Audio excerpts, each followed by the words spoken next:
warahmatullahi wabarakatuh. Bismillah walhamdulillah wassalatu wassalamu ala rasulillah Sayyidina maulana Muhammad ibn Abdillah wa ala alihi wa sahbihi wa man walah wa la hawla wa la quwata illa billah. Subhanallah walhamdulillah wa la ilaha illallah Allahu akbar wa la hawla wa la quwata illa billahil aliyyil azim. Kutiba wa yuktaba abadal abidin wa daharad dahirin. Subhanaka la ilma lana illa ma 'allamtana innaka antal alimul hakim. Nawayna ta'alluma wa ta'lim wal naf'a wal intifa'a wal mudzakarata wa tadhkir wal ifadata wal istifadah wal hatha 'ala tamassuki bi kitabillahi wa sunnati rasulih wad du'a'i ila al huda wad dilalati 'ala al khair ibtigha'a wajhillahi wa mardatihi wa qurbihi wa thawabihi subhanahu wa ta'ala. Qala al-musannifu rahimahullahu wa nafa'ana bihi wa bi'ulumihi wa ulumikum wa ulumi sa'ir salihin amin ila anqal. Wa fi hadithin tawilin anna Jibrila nazala ala nabi sallallahu alaihi wasallam wa qala ya Muhammad la yataqabbalu Allahu min tariki salati sawmahu wala sadaqatahu wala hajjahu wala amalahu wala zakatahu wa tariku salati mal'unun fit tawrati wal injili waz zaburi wal furqan. Tariku salati yanzilu alaihi kulla yawmin wa laylatin alfu la'natin wa alfu sakhatin wa innal malaikata yal'anunahu min fawqi sab'i samawat. Ya Muhammad, tariku salati ma lahu nasibun fi hududhik wa la fi syafa'atik wa la huwa min ummatik. Ya Muhammad, tariku salati la yu'adu fi maradih wa la yutba'u fi janazatih wa la yusallamu alaihi wa la yu'akalu wa la yusharabu wa la yusahabu wa la yujalasu wa la dina lah wa la amanata lah wa la hadza lah fi rahmatillah wa huwa ma'al munafiqina fi darkil asfali nar. Tariku salati yudha'afu lahul adzabu dhi'fain wa ya'ti yawmal qiyamati wa qad ghullat yadahu ila unuqih wal malaikatu yadribunahu wa tuftahu lahu jahannam fayadkhulu fi babiha kassahmi fayahwi ala ra'sihi inda Qarun wa Haman fid darkil asfali minan nar. Tariku salati idza rufi'atil luqmatu ila fihi qalat lahu la'anakallah ya aduwallah ta'kulu rizqallahi wa la tuaddi fara'idahu. Qati'u salati yatabarra'u minhu thawbu fi jasadih wa yaqulu lah laula an sakharani rabbi laka la farartu minka.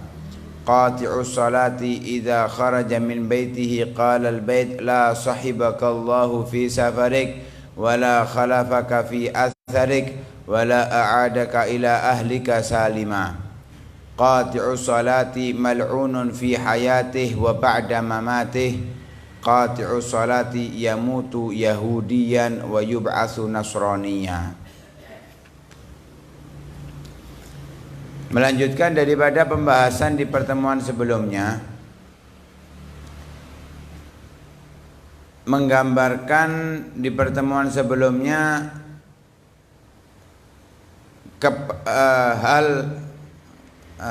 salat adalah hal yang paling terpenting yang hendaknya selalu dijaga oleh umat Islam, sebagaimana Allah Subhanahu wa taala berfirman, hafizu 'alas salawati was salatil wusta wa qumu lillahi qanitin.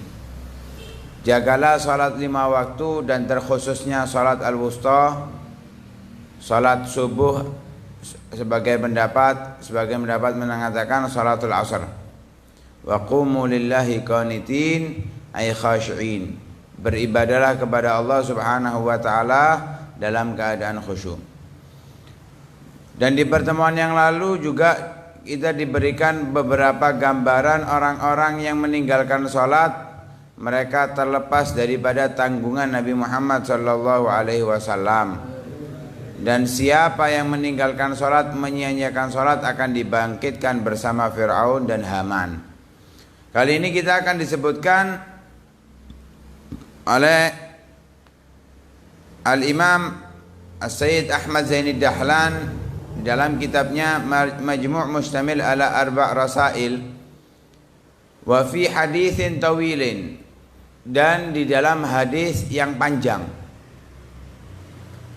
anna Jibril nazala ala Nabi sallallahu alaihi wasallam, bahwasanya malaikat Jibril turun kepada Nabi Muhammad sallallahu alaihi wasallam, waqal, dan beliau mengatakan, ya Muhammad, wahai Muhammad, la yataqabbalu Allahu min tariki salati saumahu wala sadaqatahu wala hajjahu wala amalahu wala zakatah. Allah tidak akan menerima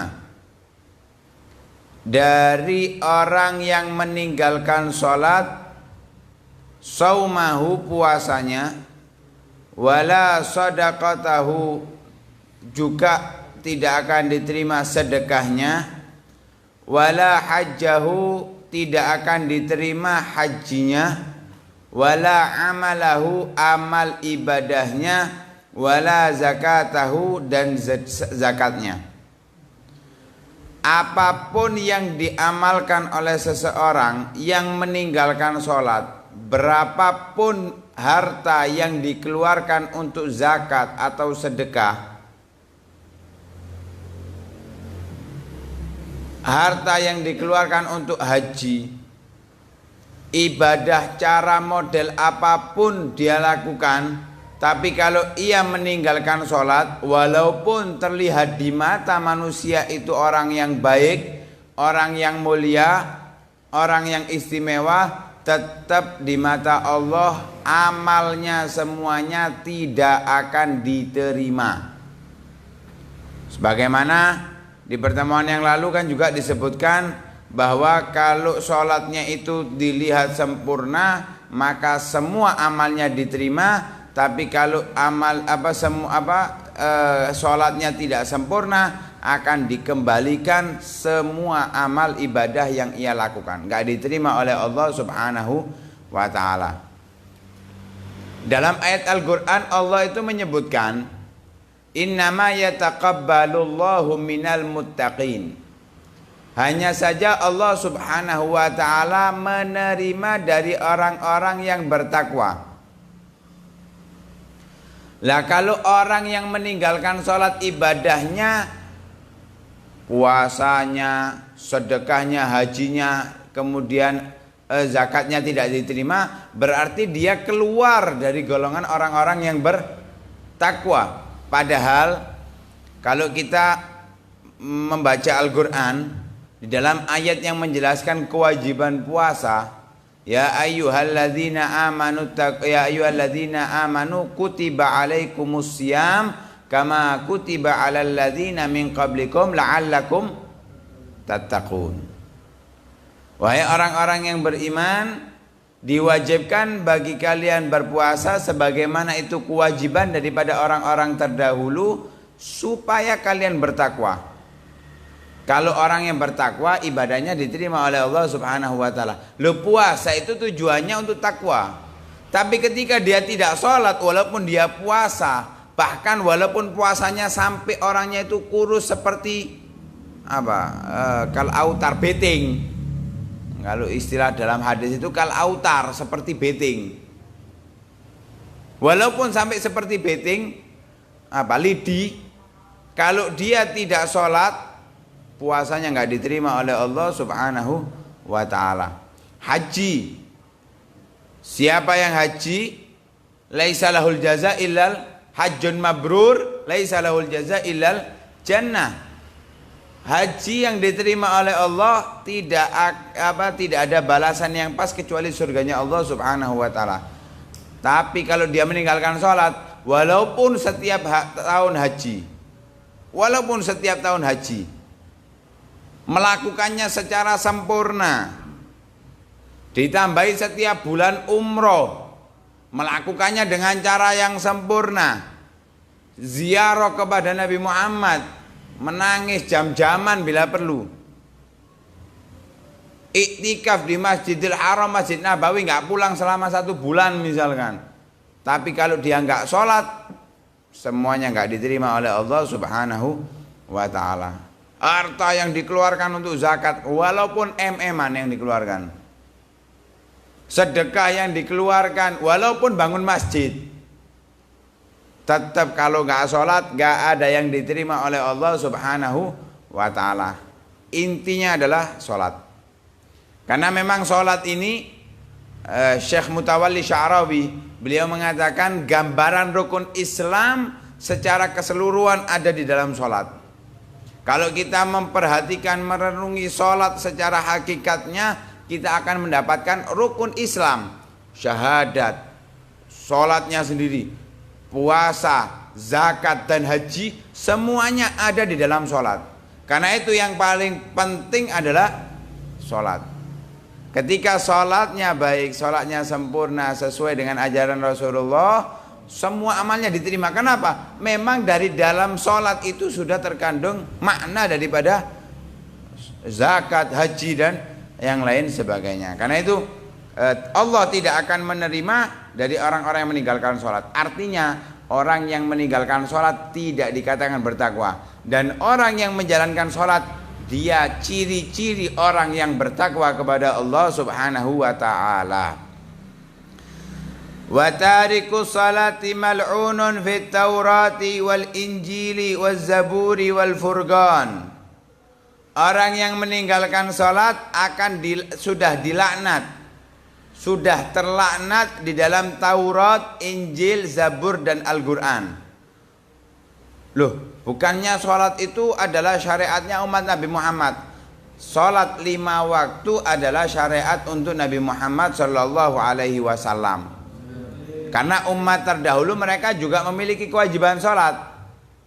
Ada yang sekali, ada yang dalam sehari sekali, ada yang 2 kali. Tapi kebanyakan hanya umat Nabi Muhammad yang mendapatkan kewajiban sholat dalam sehari 5 kali. Karena itu diceritakan kan saat Isra dan Mi'raj, Rasulullah ketika mendapatkan kewajiban sholat turun bertemu Nabi Musa. Ketika ditanyai oleh Nabi Musa, apa yang diberikan oleh Allah kepadamu? Diwajibkan sholat 50 waktu. Katanya Nabi Musa, kembali kepada Tuhanmu karena umatmu tidak akan mampu. Karena Nabi Musa tahu memang diwajibkan sholat untuk umatnya Nabi Musa, tapi nggak banyak. Diwajibkan tapi nggak banyak. Lah ketika dia ketika Nabi Musa tahu umatnya dikasih kewajiban sholat nggak banyak aja nggak kuat, padahal umatnya Nabi Musa besar-besar, kuat-kuat,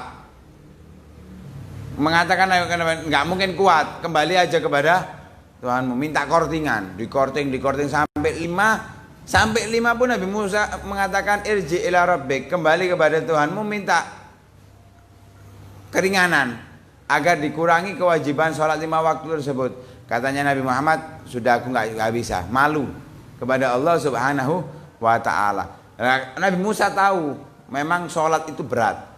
Karena itu orang yang meninggalkan sholat dari kitab Taurat, Injil, Zabur dan Al-Quran, semuanya melaknat orang yang tidak mau sholat. Bahaya ini. Arti laknat itu jauh dari rahmatnya Allah Subhanahu wa ta'ala. Kalau jauh dari rahmatnya Allah, kuncinya surga itu kita bisa masuk surga kalau kita mendapatkan rahmatnya Allah. Kalau kita nggak mendapatkan rahmatnya Allah, nggak bisa masuk surga. Setiap yang ingin masuk surga caranya satu, menggapai rahmatnya Allah Subhanahu wa ta'ala. Tidak ada satupun makhluk Allah yang bisa masuk surga kecuali dengan rahmatnya Allah Subhanahu wa ta'ala. Lah orang yang dilaknat, lah kalau yang melaknat itu Taurat, Injil, Zabur dan Al-Quran, semuanya adalah kalamullah. Berarti Allah yang melaknat mereka semuanya. Allah yang melaknat orang yang meninggalkan sholat dalam kalam-kalamnya, dalam perkataan-perkataan Allah Subhanahu wa ta'ala. Tarikus salati yanzilu alaihi kulla yaumin wa lailatin alfu la'natin wa alfu sakhat wa innal malaikata yal'anunahu min fawqi sab'i samawat. Orang yang meninggalkan salat setiap harinya dan setiap malam 24 jam turun malaikat turun 1000 laknat dan 1000 murka setiap hari 24 jam. Orang yang meninggalkan sholat dilaknat dan dimurkai 1000 kali. Jadi gambaran untuk masuk surga ini koyok gak ono buntu bagi orang-orang yang meninggalkan sholat. Kenapa? Selalu mendapatkan laknat. Bayangkan 24 jam itu mendapatkan 1000 laknat dari Allah Subhanahu wa ta'ala dan mendapatkan 1000 murka. Loh, bagaimana dia akan selamat kalau enggak kembali kepada Allah Subhanahu wa ta'ala? Dan para malaikat dari langit ketujuh, dari di atas langit ketujuh, mereka semuanya melaknat orang yang meninggalkan sholat. Dalam ayat di Al-Quran, Zabur, Taurat, Injil dilaknat. Kemudian dalam sehari semalam mendapatkan 1000 laknat dan 1000 murka. Ditambahi lagi dari para malaikat Allah Subhanahu wa ta'ala, yang kita semua tidak ada yang mengetahui jumlah para malaikat. Semuanya melaknat orang yang meninggalkan sholat. Bisa kita bayangkan, para malaikat itu semuanya sholat. Ada yang diciptakan oleh Allah ruku, sholatnya mereka bentuknya ruku. Ada yang diciptakan ruku dari pertama diciptakan sampai hari kiamat. Ada yang diciptakan sujud dari mulai diciptakan sampai hari kiamat dan seterusnya. Mereka loh semua sholat. Itu melaknat orang yang nggak mau sholat, melaknat orang yang tidak menjalankan sholat. Ya Muhammad, tariku sholati ma lahu nasibun fi hududzik wala fi syafa'atik wala huwa min ummatik. Orang yang meninggalkan sholat, ia tidak memiliki bagian daripada pembagianmu. Nabi Muhammad itu kan rahmatan lil alamin, sebagai rahmat untuk alam semesta. Setiap makhluk Allah mendapatkan bagian dari rahmatnya Allah Subhanahu wa ta'ala. Sampai ketika beliau usia 4 tahun, itu dibelah dadanya beliau, diambil rahmatnya Rasulullah untuk setan, untuk iblis. Karena semuanya akan mendapatkan rahmatnya Rasulullah. Dibelah oleh malaikat Jibril atas perintah Allah untuk mengambil rahmat bagian iblis, agar iblis tidak mendapatkan rahmatnya Allah Subhanahu wa ta'ala. Karena kita ketahui iblis itu sudah mendapatkan laknatnya Allah sampai hari kiamat kelak. Satu-satunya orang yang sudah pasti mendapatkan laknatnya Allah adalah iblis. Pasti sudah diambil bagian. Tidak cukup di situ. Ternyata yang diambil bukan hanya bagian iblis, tapi bagian orang-orang yang meninggalkan sholat, wafat dalam keadaan meninggalkan sholat, tidak mau sholat.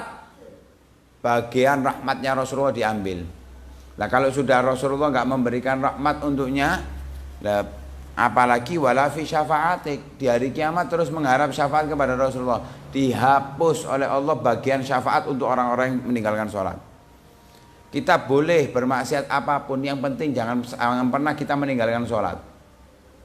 Artinya bukan boleh terus dilakukan, enggak. Kita sering berlaku maksiat, tapi masih kita bisa mengharapkan syafaatnya Rasulullah dengan kalau kita masih menjalankan sholat. Tapi kalau kita meninggalkan sholat, naudzubillah min dzalik. Rasulullah itu mengatakan dalam hadisnya, syafaati li ahlil kabairi min ummati. Syafaatku untuk orang-orang pelaku dosa besar dari umatku. Jadi kita yang pernah melakukan dosa besar jangan kecil hati. Ayo kita kembali kepada Allah, kembali kepada Rasulullah, akan diberikan syafaat oleh Rasulullah. Jangan berkecil hati. Tapi kalau sudah nggak sholat, Rasulullah nggak bisa memberikan syafaat kepadanya. Dicabut bagian syafaat Rasulullah untuk orang-orang yang meninggalkan sholat. Nauzubillah min dzalik. Wala huwa min ummatik. Yang lebih parah lagi, orang yang meninggalkan sholat bukan umat Nabi Muhammad Shallallahu Alaihi Wasallam. Di pertemuan kemarin juga kita jelaskan, setiap umat Nabi Muhammad akan masuk surga kecuali yang menolak.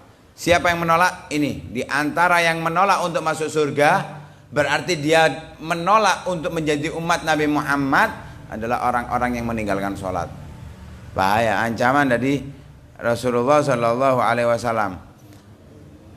Ya Muhammad, tarikus salati la yu'adu fi maradih wa la yutba'u fi janazatih wa la yusallamu alaihi wa la yu'akal wa la yusharab wa la yusahab wa la yujalas wa la dinalah wa la amanatah wa la hadda lahu fi rahmatillah wa huwa ma'al munafiqina fid darkil asfali minan nar.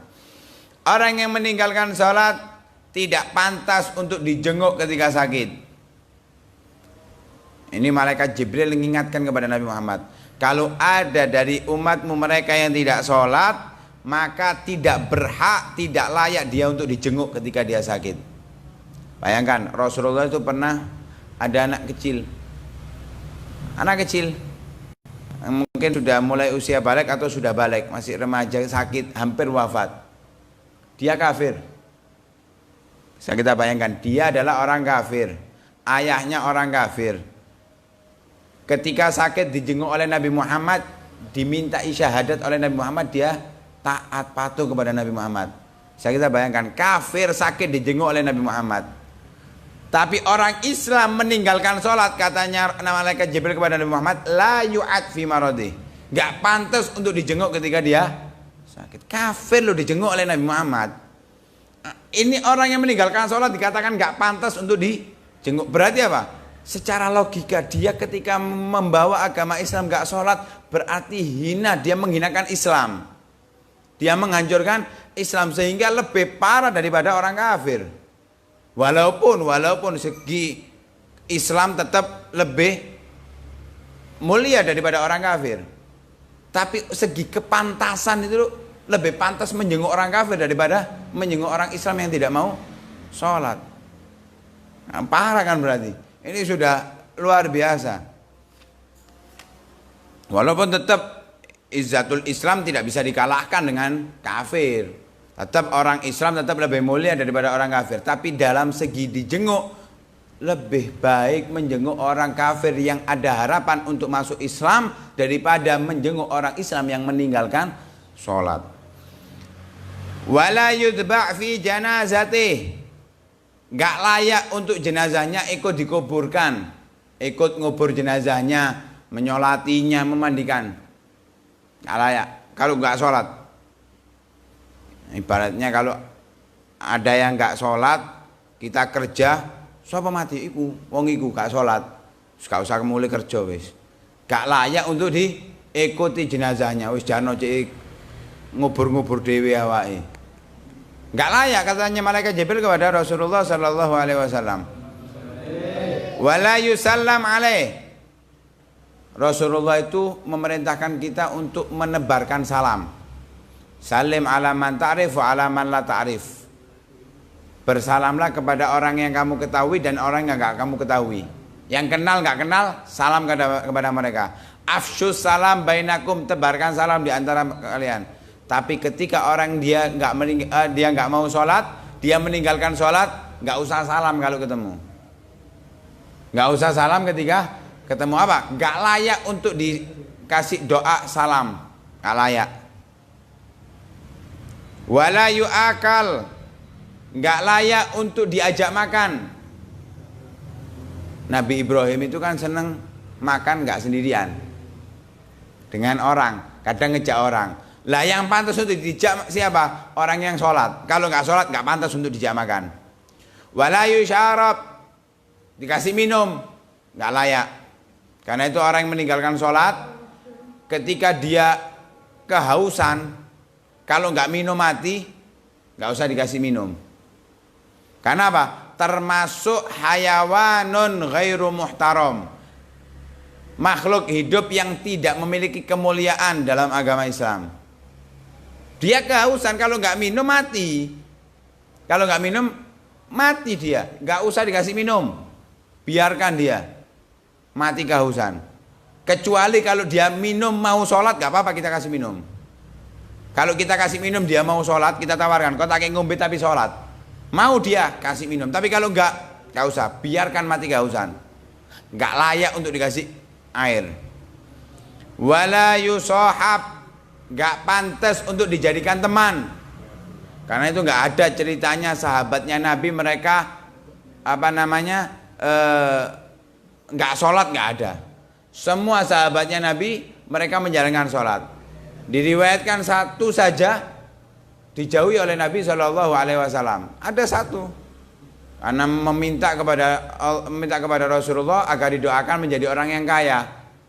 Saking karena hartanya tambah banyak, sibuk dengan pekerjaannya, nggak jumatan, kemudian nggak sholat berjamaah, sehingga Rasulullah nggak mau berteman dengan dia. Bahkan dia zakat nggak diterima. Di zaman Sayyidina Abu Bakar dia zakat nggak diterima. Di zaman Sayyidina Umar dia zakat nggak diterima, sehingga mati dalam keadaan menyesal atas perbuatannya. Karena nggak diterima oleh Rasulullah, nggak diterima oleh Sayyidina Abu Bakar, dan nggak diterima oleh Sayyidina Umar. Nauzubillah min dzalik. Wala yujalas, kalau kita mau duduk, kumpul-kumpul, jangan kumpul dengan orang yang meninggalkan sholat. Kecuali kalau kita duduknya untuk ngajak, nggak apa-apa kita duduk. Tapi kalau nggak untuk ngajak, untuk hanya kumpul-kumpul, jangan kumpul-kumpul dengan orang yang tidak mau sholat. Kenapa? Nggak akan ada rahmat yang turun di tempat tersebut. Nggak layak untuk dijak duduk bareng. Wala dinalah, orang yang tidak mau sholat, meninggalkan sholat, nggak punya agama. Bagaimana hadis yang sering diulang-ulangi, man aqamaha faqad aqamad din. Lah kalau dia nggak menghidupkan agama, berarti nggak punya agama dia. Wala amanatah, orang yang tidak sholat dia tidak bisa mengemban amanat, nggak pantas untuk dititipi, baik harta ataupun jabatan. Nah itu kalau ada pemimpin dia nggak mau sholat, nggak pantas jadi pemimpin.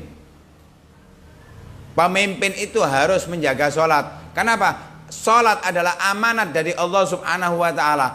Kalau amanat dari Allah aja ditinggalkan, apalagi amanat dari rakyat biasa.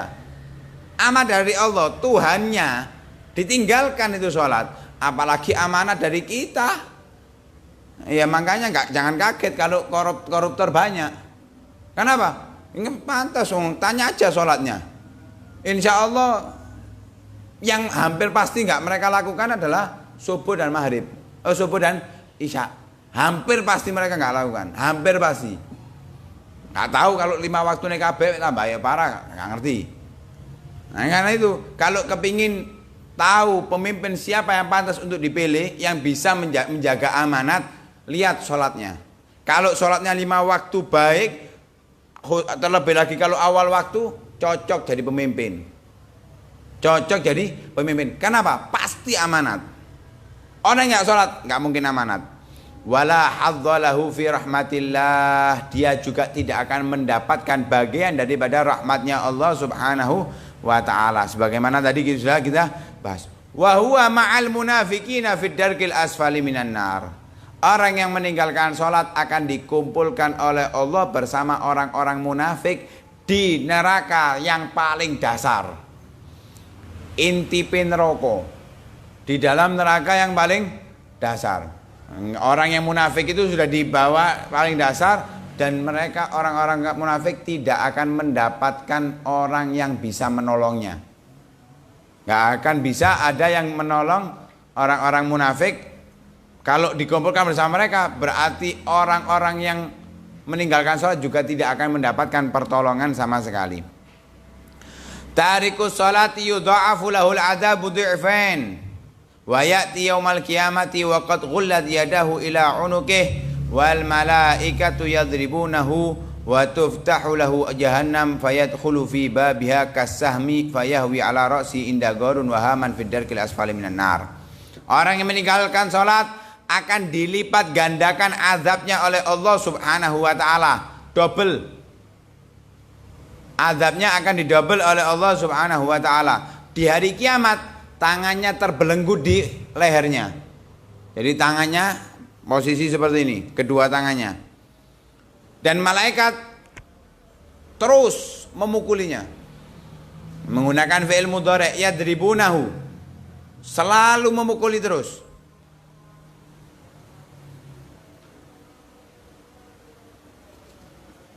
Dipukuli terus. Dibuka pintu jahanam, akan dilemparkan ke neraka jahanam seperti anak panah. Seperti melempar anak panah, jatuh ke dasar neraka yang paling bawah. Karena neraka jahanam itu neraka yang teratas. Tempatnya orang-orang yang ahli maksiat dari umat Islam, teratas. Di atas jembatan Sirat. Lain itu buka pintu jahanam, turun sampai fidarkil asfali minan nar. Ke intipin neraka.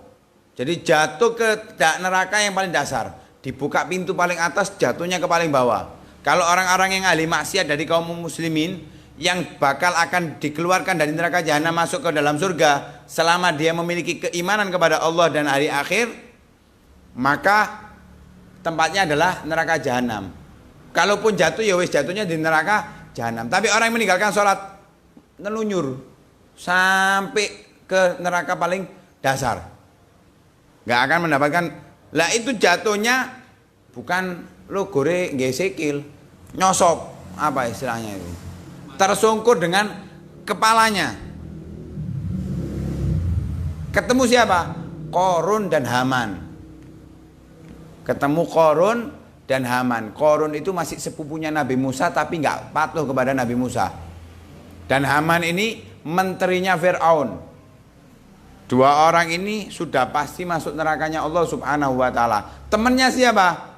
Orang yang meninggalkan sholat. Jadi kalau ketemu orang yang meninggalkan sholat, koncone Fir'aun, koncone Haman, langsung wis. Apa? Bakal dadi koncone neraka di fidarkil asfali minan nar. Tarikus salati idza rufi'atil luqmatu ila fihi qalat la'anakallah ya aduwallah ta'kulu rizqallahi wa la tuaddi faraidahu. Orang yang enggak sholat ketika dia mau makan, mengambil satu suap akan dimakan. Lisanul hal, bahasa keadaan, bukan secara lisan dia mengatakan. Bahasa keadaannya, makanan yang ia makan itu mengatakan. Ya kita nggak mendengarkan karena memang bukan bahasa lisan, bahasa keadaan. Mengatakan kamu adalah musuhnya Allah. Semoga Allah melaknat kamu. Wes dilaknat malaikat. Makanan yang akan dia makan itu ngelaknat. Dengan mengatakan wahai musuhnya Allah, kamu makan dari rizki yang diberikan oleh Allah, tapi kamu tidak menjalankan kewajiban yang diwajibkan oleh Allah untuk kamu. Lu gak malu dah? Kamu ini makan dari Allah lu. Kamu bisa makan, bisa ngambil makanan dari Allah, bisa ngunyah makanan dari Allah, bisa menelan makanan dari Allah, bisa memproses di perut kamu dari Allah Subhanahu wa ta'ala. Lu kamu gak mau menjalankan kewajibannya Allah, gak malu? Kalau kita pikirkan, orang berbuat baik kepada kita, selalu berbuat baik kepada kita, setiap bulan aja kita dikasih 1 juta. Kalau dia minta tolong kepada kita, mosok kita nggak mau bantu? Gak izin dah. Balik-balik diapii, dijauhi tolong gak gelem. Kan gitu bahasa kita. Loh ini Allah ngasih dia rezeki. Lo gak malu tak? Allah itu ngasih kita rezeki dari kita sebelum lahir sampai kita wafat. Kita nggak mau sholat, menjalankan kewajiban dari Allah Subhanahu wa ta'ala. Cuma 5 waktu sehari gak banyak. Dan kalau 5 waktu itu kita hitung 25 menit tuh akeh wisan. Hampir gak ada orang sholat zaman sekarang ini sholat duhur 5 menit, sholat asar 5 menit gak ono, hampir jarang. Kita temukan sholat pirang menit, 3 menit. Pemaneng sing kerjane di pabrik, ndang mari, ndang cangkruk iso rokokan dan yang lain sebagainya. Cepet-cepetan sholatnya. Buktinya apa? Terawih. Nyoto wis bukti terawih. Berapa rakaat terawih? 20. Golek sing sak jam apa sing seperempat jam? Kan gitu. Golek sing cepet. Itu sholatnya kita. Loh, nggak malu tak? Kita ini sudah dikasih oleh Allah rezeki seperti itu. 5 waktu tok, kok nggak mau? Kan sudah kebacut. Orang loh, kalau orang berbuat baik kepada kita, dia minta tolong loh, kita tolong. Sesekali dia berbuat baik kepada kita loh, kalau dia minta tolong kita tolong. Lah ini berbuat baik selama hidup kita. Dari sebelum kita dilahirkan sampai kita wafat. Ya lebih pantas untuk kita beribadah kepadanya, menjalankan kewajiban dari kewajibannya. Qati'us salati yatabarra'u minhu thawb fi jasadih wa yaqulu lah laula an sakharani rabbi laka la farartu minka. Baju yang ia pakai, kalau dia meninggalkan sholat, baju itu lisanul hal, secara keadaan dia mengatakan, kalau bukan karena Allah sudah mentakdirkan aku menjadi pakaianmu, kalau bisa aku menolak, aku akan lari dari kamu. Tapi karena sudah takdirnya Allah akan dipakai olehnya, ya wis, mau nggak mau. Coba bisa saya menolak, lari itu pakaiannya. Dan itu terbukti di akhirat ya.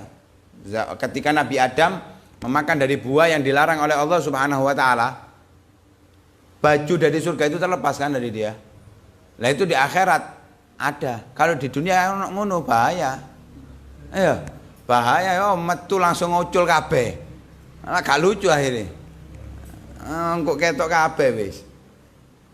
Lek sing ngono wedok sampean seneng. Lek sing ngono lanang, wah gak lucu. Monggo akhirnya berharap ono temenan ojo. Nah, itu hanya lisanul hal. Lisanul hal, baju yang dia pakai mengatakan seperti itu. Gak ingin dipakai olehnya, tapi terpaksa karena sudah takdir dari Allah Subhanahu wa taala. Qati'us shalah idza kharaja min baitihi qala al bait la sahibaka Allah fi safarik wala khalafaka fi atharik wala a'adaka ila ahlika salima. Ketika ia keluar dari rumah, orang yang meninggalkan sholat itu rumahnya ngomong, mudah-mudahan Allah tidak akan memberikan teman kepada kamu. Artinya apa? Hidup dalam keadaan sendiri.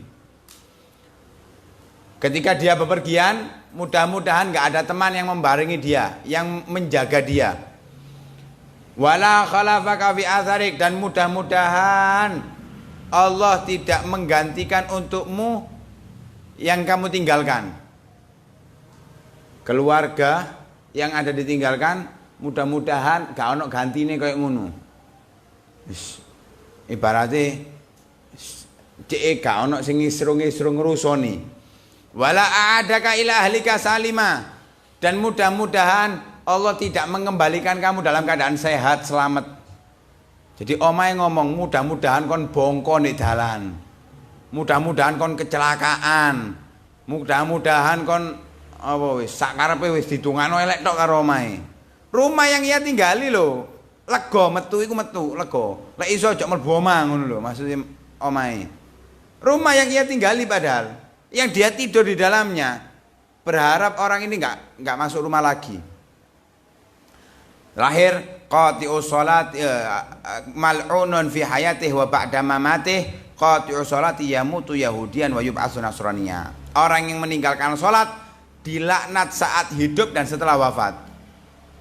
Karena sudah dijelaskan tadi banyak, di akhirat akan dilempar ke neraka, itu tanda dia mendapatkan laknatnya Allah Subhanahu wa taala.